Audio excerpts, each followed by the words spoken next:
Ó Mãe Santíssima, intercedei por nós para que possamos bem compreender os ensinamentos de vosso Divino Filho, nosso Senhor e Salvador Jesus Cristo, e as explicações dos pais da Igreja.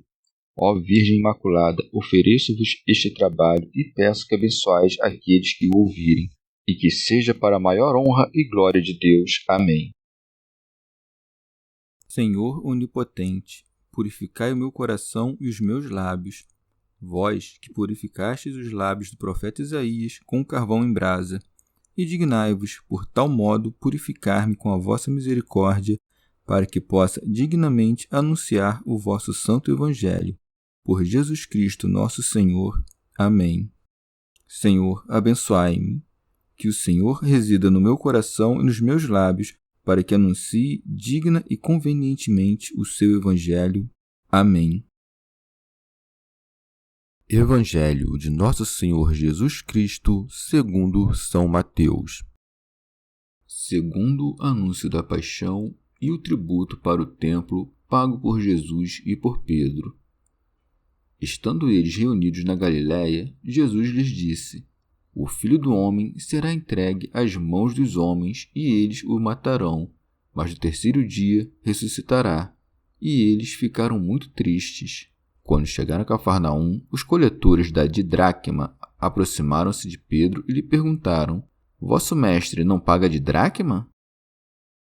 Pedro respondeu: Sim. Ao entrar em casa, Jesus antecipou-se-lhe, dizendo: Que te parece, Simão? De quem recebem os reis da terra tributos ou impostos? Dos seus filhos ou dos estranhos? Como lhe respondesse dos estranhos, Jesus lhe disse: Logo, os filhos estão isentos.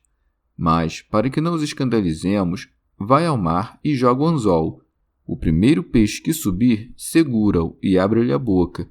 Acharás aí um estáter. Pega-o e entrega-o a eles por mim e por ti. Comentários dos Pais da Igreja. Remígio de Auxerre. Muitas vezes o Senhor havia predito a seus discípulos os mistérios de sua paixão, com o objetivo de que, quando acontecessem, pudessem suportá-los melhor por já conhecê-los de antemão. Por essa razão se diz aqui: estando eles reunidos na Galiléia, Jesus lhes disse: O Filho do Homem será entregue às mãos dos homens e eles o matarão. Orígenes. O que se diz nessa passagem é, à primeira vista, uma coisa tão parecida ao que se disse mais acima, que qualquer um diria que o Senhor não fez mais do que repetir o mesmo. Mas não é assim, porque não se disse mais acima que seria entregue, e aqui não só diz que será entregue, como também que será entregue às mãos dos homens. Refere o apóstolo que o Filho foi entregue por Deus Pai, mas também é verdade que foi entregue às mãos dos homens, por seus poderosos inimigos. São Jerônimo. Sempre estão unidos as tristezas e os consolos. Dizemos isso porque, se a morte do Senhor os entristece, o que se diz à continuação deve alegrar, mas no terceiro dia ressuscitará. São João Crisóstomo. Não disse o Senhor que estaria muito tempo morto, mas que ressuscitaria ao terceiro dia. Orígenes. Quando o Senhor predisse estas coisas a seus discípulos, encheram-se de tristeza, e eles entristeceram-se em extremo, não tendo presente o que a continuação se acrescentou, mas no terceiro dia ressuscitará, nem considerando quem era aquele a quem bastariam 3 dias para destruir a morte. São Jerônimo. A tristeza extrema que tinham os discípulos não era resultado de sua incredulidade, e sim do amor que tinham por seu mestre, que não lhes permitia ouvir com paciência dele coisa alguma sinistra e humilhante. Comentário de São Tomás de Aquino em forma de glosa. Já que os discípulos se puseram tristes depois de ouvirem sobre a paixão do Senhor, e para que ninguém atribuísse a necessidade e não a humildade à paixão de Cristo, acrescenta o evangelista um feito que demonstra a liberdade e a humildade de Cristo. Por isso diz: Quando chegaram a Cafarnaum, os coletores da didracma aproximaram-se de Pedro e lhe perguntaram: Vosso mestre não paga a didracma? Santo Hilário de Poitiers. Pede-se ao Senhor que pague os didracmas, isto é, os dinares. A lei impunha este imposto a todo Israel, pela redenção do corpo e da alma, e a fim de atender ao ministério do templo. São João Crisóstomo. Quando Deus matou todos os primogênitos egípcios, recebeu ele a tribo de Levi em seu lugar. Depois, porque o número desta tribo era menor que o de primogênitos que havia entre os judeus, ordenou que se pagasse um siclo para perfazer este número. Daqui vem a origem do costume de pagar um imposto pelos primogênitos. Como Cristo era primogênito, por isso lhe exigiam o tributo e se aproximavam de Pedro para pedi-lo, porque lhes parecia que era o principal. Eu sou da opinião que não exigiam em todas as cidades esses tributos, mas se exigiram o tributo de Cristo em Cafarnaum é porque acreditavam que essa era sua pátria. São Jerônimo. Ou de outro modo, a Judéia foi feita tributária depois de César Augusto. Todos os recenseados estavam obrigados a pagar o imposto, daí que José e Maria, que eram da mesma tribo, tiveram de ir a Belém. E como o Senhor havia crescido em Nazaré, lugar da Galiléia, vizinha a Cafarnaum, por isso se lhe pede ali um tributo. Os que cobraram o tributo não se atreveram a pedi-lo a Cristo, por causa da fama de seus milagres, e por isso se dirigem ao discípulo. São João Crisóstomo. E não o exigiram com muita veemência, mas com grande doçura e tampouco em forma de acusação, mas se dirigiram ao discípulo perguntando-lhe: Vosso mestre não paga o didracma? São Jerônimo. Ou também perguntam com malícia se Cristo pagava os impostos para ver se oporia à vontade de César. São João Crisóstomo. Que responde Pedro? Diz que sim, e o diz àqueles a quem paga, e não a Cristo, talvez porque lhe causasse vergonha falar dessas coisas com Cristo. Comentário de São Tomás de Aquino em forma de glosa. Ou de outro modo, respondeu Pedro que sim, isto é, certo que não paga. Tratou Pedro de comunicar ao Senhor que os herodianos lhe pediam um imposto, mas o Senhor o preveniu de onde segue. Ao entrar em casa, Jesus antecipou-se-lhe, dizendo: Que te parece, Simão? De quem recebem os reis da terra tributos ou impostos? Dos seus filhos ou dos estranhos? São Jerônimo. Antes que Pedro lhe sugerisse a ideia, o Senhor lhe pergunta, a fim de que não se escandalizassem os discípulos pela exigência do imposto, vendo que ele sabia tudo o que se fazia em sua ausência. Segue. Como ele respondesse, dos estranhos, Jesus lhe disse: Logo, os filhos estão isentos. Orígenes. Esta passagem tem dois sentidos. Segundo o primeiro, os filhos dos reis da terra estão livres entre os reis da terra.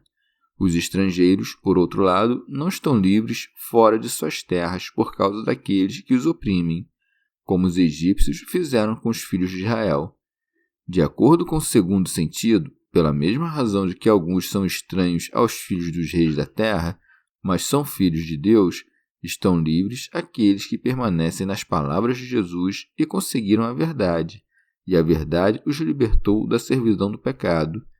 Mas os filhos dos reis da terra não estão livres, porque todo aquele que comete um pecado é escravo do pecado. São Jerônimo. Mas nosso Senhor era filho de rei, seja segundo a carne, seja segundo o Espírito, posto que descendia da estirpe de Davi e era o Verbo do Pai onipotente. Logo, como filho de rei, não devia impostos. Santo Agostinho. Diz que em todo o reino os filhos são livres, isto é, não são tributáveis. Com muito mais razão, devem estar livres em qualquer reino os filhos do reino daquele sob o qual estão todos os reinos da terra. São João Crisóstomo. Mas, se ele não era filho, em vão nos propôs este exemplo. Porém, alguém dirá, é filho, mas não o é propriamente, portanto é estranho. Deste modo, o exemplo não tem valor. Eu direi que Cristo fala aqui dos filhos naturais e próprios. Daí a contraposição que estabeleceu com os estranhos, nome com que designa os que não nasceram dos mesmos pais. Vê também como aqui Cristo certifica o que o Pai revelou a Pedro, o que foi a causa para que exclamasse: Tu és o Cristo, o Filho do Deus vivo. São Jerônimo.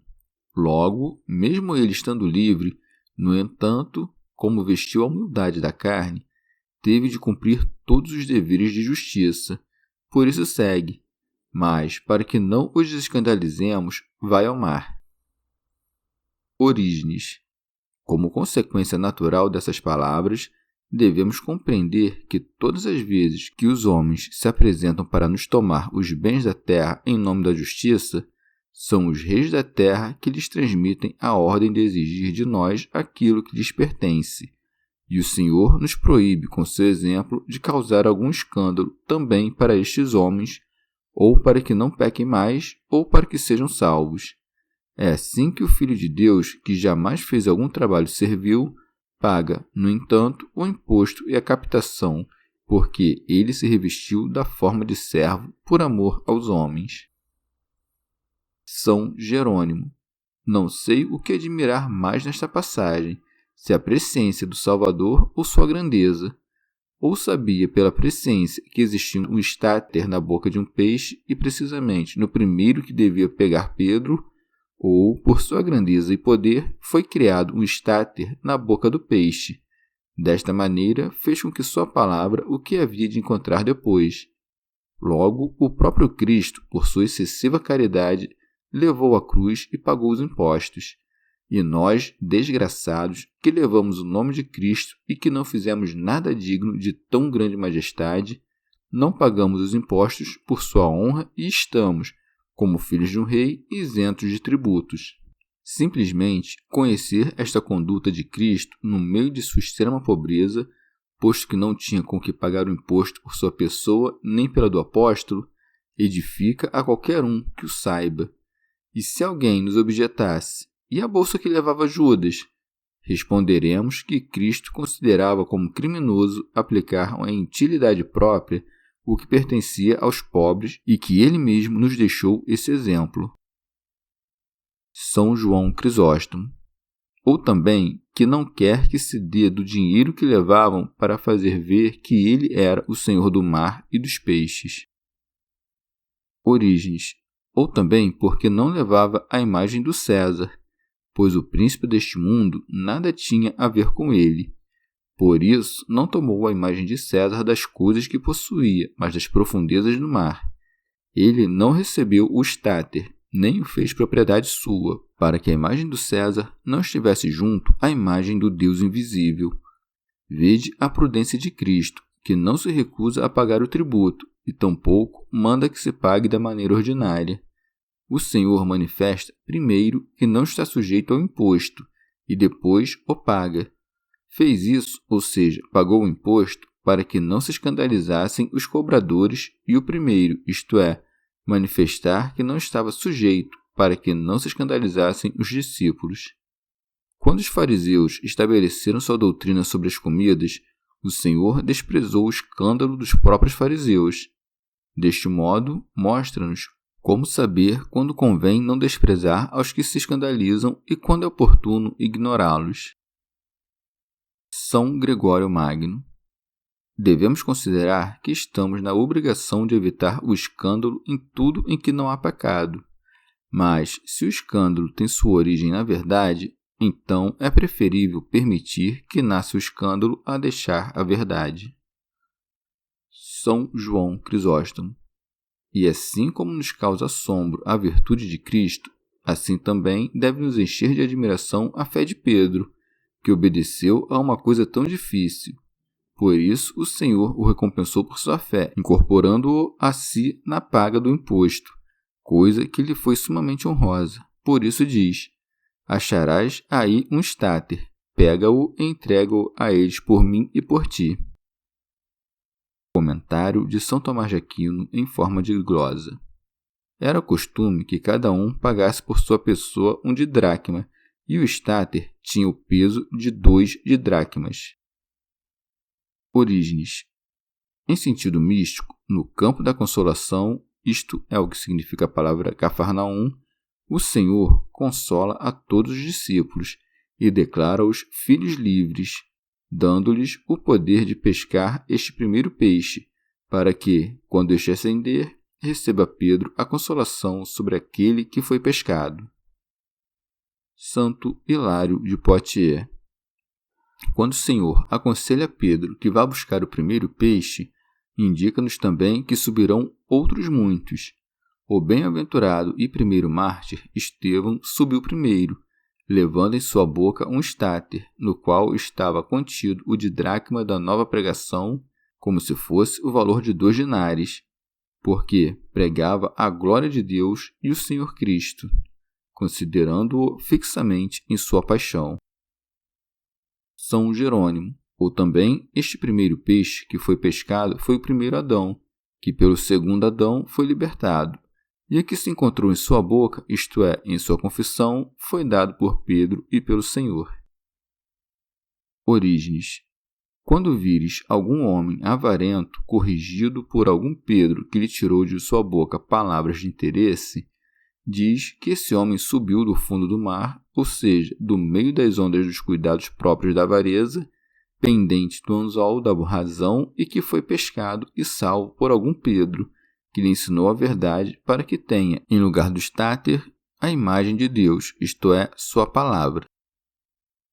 São Jerônimo. É belo que se pague uma mesma quantidade pelo Senhor e por Pedro, mas em sentido diferente, porque a quantidade é dada por Pedro, como por um pecador, mas Nosso Senhor jamais cometeu pecado. Mostra-se, no entanto, a semelhança da carne, pelo fato de que tanto o Senhor quanto o servo são libertados pelo mesmo preço. Chegamos ao fim de mais um dia de comentários da Catena Áurea. Muito obrigado por ficarem até aqui, que Nossa Senhora derrame suas graças sobre nós e até amanhã.